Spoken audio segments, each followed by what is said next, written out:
So now let's see how we can create a Flask app of the image watermarking project.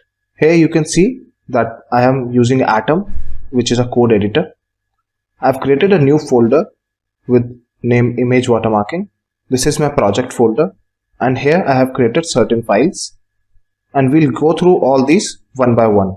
So let's see what is the config.py file. So in config.py file, we'll first import some required libraries that are, we'll import OS, and then we will import environment from OS. In this, we will define the configuration of the app. So we'll define a class named config, and in this, we will set debug and testing equal to false. In the base directory variable, we will pass the path for the file. Similarly, we will select a secret key. Here I have taken it as PyAnalytics. You can choose any key that you want. And for uploads, we will set the path for the uploads folder. Here we have set session cookie secure as true and default theme as none. The other two classes are development config and debug config. In the development config, we have set debug equal to true and session cookie secure equal to false. Similarly, in the debug config, we have debug equal to false. Now let's see the app.py, which is the most important file. So whenever the main function is called, the app will run. That is defined in the app.py file. Here you can see that we are importing app from app, and in the main we are defining app.run. So when the app is run, it will go to init.py. In init.py, we are importing Flask from Flask, and we are passing the app equal to Flask and the name of the app. So the configuration we have already defined.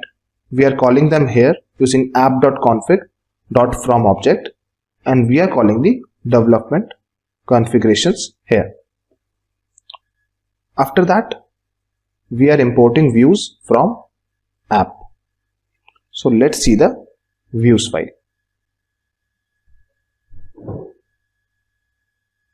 So in views.py, we will define our project. We'll perform all the operations that we have done in our Google Colab in this views.py file. So let's start. Initially, we are importing some of the required libraries. We are importing request render template URL for from Flask. We will require OS. We will also import CV2 as it is used for computer vision operations, image processing. We will import NumPy for mathematical computation. As we are working with image data, so we will import image from PIL, which will help us in opening and downloading the images. And we will also import random and string. So initially, we are adding the paths to the configurations here. Here you can see that app.config initial file uploads is set a path which is app static uploads. So when this app will run, initially it will get into the get request. Here I have defined an index. Then app.root, we have defined two methods, get and post. So initially it will get a request get, so that it will show us the main page, that the index page of that app. After that, every operation that we perform on that app, it will get into the post section. Now let us see. So if the execute request is post, then we will set the option as request.form options.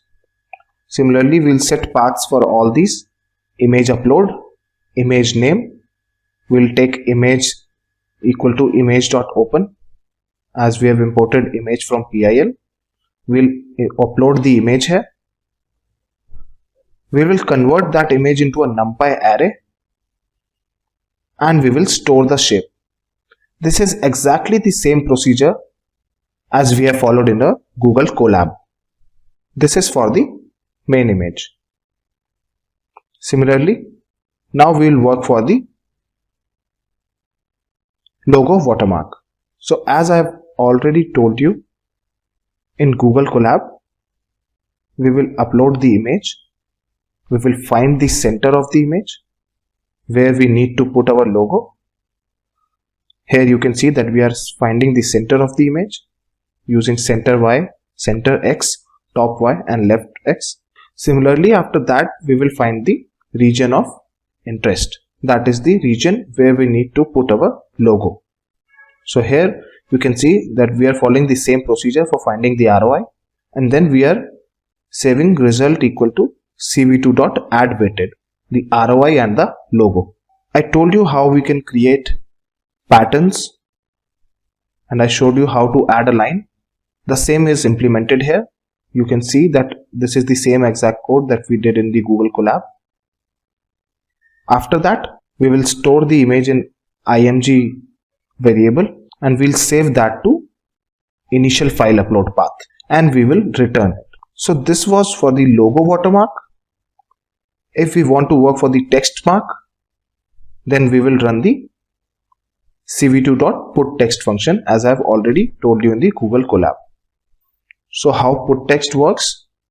It takes the logo, it takes a particular text that you want to put as a logo, as you want to put as a watermark. Then it will also take the width and height of the image. Similarly, you can also change different font sizes, different font styles, thickness of the text and all that.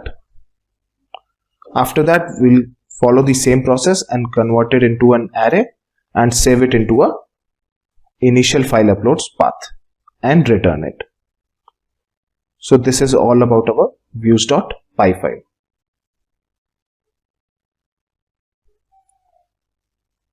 So this is the index file of our project. This is an HTML file.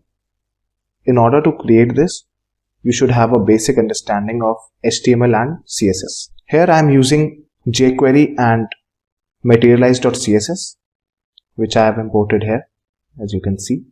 After that, in the first division, I have set the title of the app, this watermarking app. Also, it's made by PyAnalytics. I'm setting that.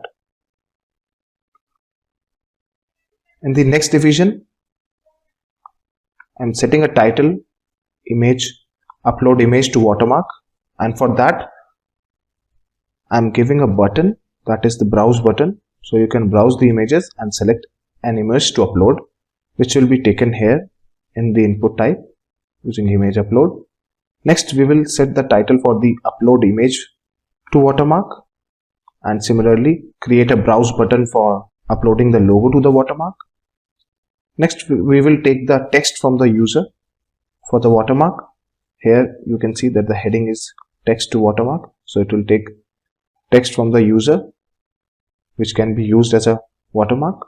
Next division, you can see that I have created a field set which will act as a radio button. Here there are two options, logo watermark and text watermark. So user can select anyone that they want and click on the submit button as I have created below, the submit button here, which will submit the user choice. After all this designing of the front end, these scripts in the end will handle the user inputs and all the functions that we have called above, so that they go to their desired fields. All the radio buttons and all the browsed files will go to their desired places. Here you can also see that I have set the image source as URL for static. So it will take the static folder, join the URL with the full file name returns from views.py. Next, we will see some other folders. First is CSS. So my CSS is defined here, that is materialize.css and materialize.min.css. We have taken some basic background image that is stored in the images folder, that is white background.jpg. As we are also using JS here, so this is a folder for the JS and we are using the materialize.js and materialize.min.js. And similarly for the upload section, so these images are stored when we try this app or when we try to upload these images. Next, I'll show you how we can deploy this app using Heroku. But before that, let me show you the two most important files that we require before deployment. First one is the proc file. So the proc file is used to tell the deployment tool that this app is a web app, and the Gunicon command here will run this app on web. The second important file is the requirements file. For that, we need to run the Anaconda command prompt. Let me show you how you can create a requirements file. So in order to create the requirements file, which is a most important file for deploying this project, we first need to install pip reqs. As you can see that I'm already in the current working directory. You can see the path here. Let me show you how you can install pip request using pip install. I have already installed that, but let me show you.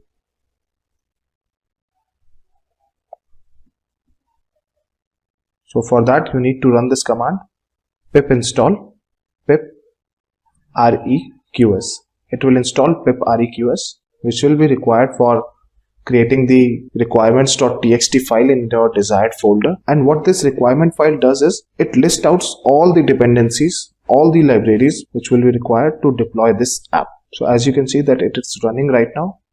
It will install the pip request, and after that we will create the requirement file. So this is how you can install pip request. As I have already installed it, so it's saying me requirement already satisfied. So now let me show you how to create that requirement file. You just need to run the command in that current working directory as pip reqs, that is pip request, and it will create your requirement file. This requirement file contains all the libraries on which this project is dependent that are required to run this project, that is required to deploy this project. So as you can see here, it has successfully saved the requirement files in the current working directory of our project with the name of requirements.txt. So let us see that file and open it using Atom to make some changes in it. So here you can see that it created our requirements.txt file, and in this file we can see all the required libraries for this project, that is Flask, NumPy, Pillow and OpenCV. So OpenCV projects generally don't run with this version of library, and we have also used Gunicon, which is not shown in the requirements. So we need to add both of them here, and we can remove this OpenCV Python version. This is an important step. Without adding both of these, your app will not be deployed and it will get you into some errors. So now let's save this file and move to the next step. So in the next step, I'll show you how you can create a new repository in GitHub and upload this project of yours on GitHub in order to deploy that using Heroku. So now let's move forward to GitHub.